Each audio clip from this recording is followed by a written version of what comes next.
I do wish to take note of the report by the Joint Standing Committee on Treaties, or JSCOT, on the Regional Comprehensive Economic Partnership.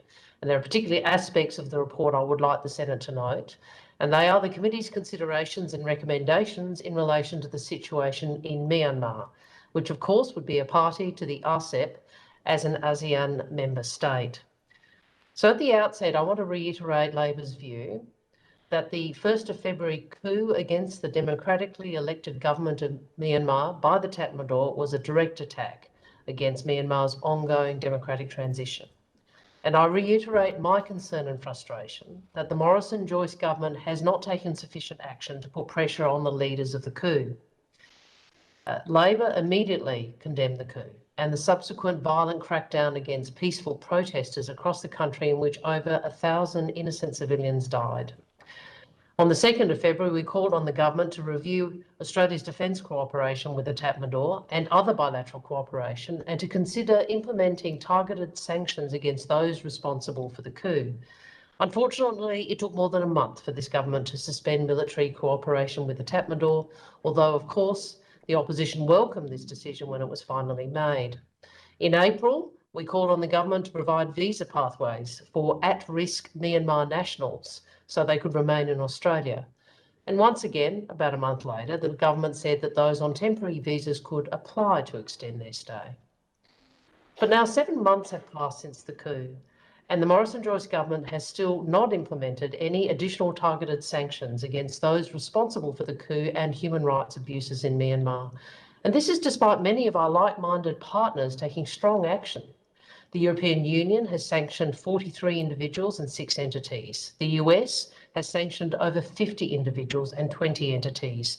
The United Kingdom has sanctioned the entire ruling State Administrative Council, as well as other Tatmadaw-linked companies. And Canada has sanctioned 25 individuals and 10 entities. And the government's inaction is despite the government-chaired Joint Standing Committee on Foreign Affairs and Trade recommending in June that sanctions against the Tatmadaw should be put in place. And last week's JSCOT, whose report we are discussing today, embarrassingly having to remind the Morrison-Joyce government once again of the need to act.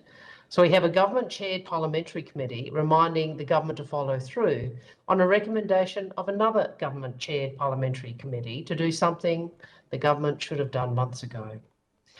One of the 3 recommendations of this Joe Scott report was that the Morrison-Joyce government continue to pursue the restoration of civilian democratic rule in Myanmar as a foreign policy priority, and considers making a declaration to this effect at the time of ratification. So they've had a lot of reminders to do their job. Labor members of the committee also noted that not only has the Morrison-Joyce government failed to act on the recommendation from the Joint Standing Committee on Foreign Affairs and Trade, a committee that they lead, to enact standalone targeted sanctions legislation to address human rights violations and corruption, similar to the United States Magnitsky Act.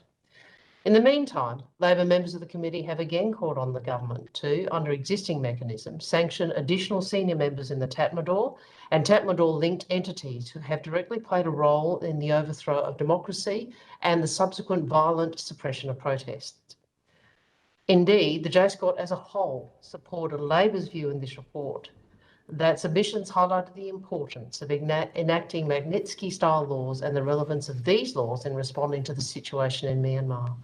So it isn't just Labor calling for the Morrison-Joyce government to show more leadership in response to the coup in Myanmar, although we have done so from the start.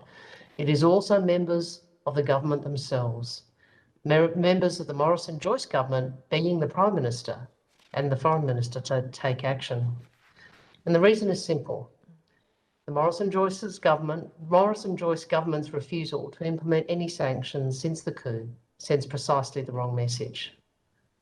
That Australia doesn't care, that we're mere bystanders to democratic backsliding in our region. And unfortunately, that is the approach Mr. Morrison takes to everything. Dodge responsibility and only ever do too little too late. And it's the approach he's taken to serious issues of diplomacy and leadership in our region. I say to the Senate, it's past time for Mr. Morrison and Senator Payne to act in support of Myanmar's democracy, to implement targeted sanctions and support the people and the democracy of Myanmar.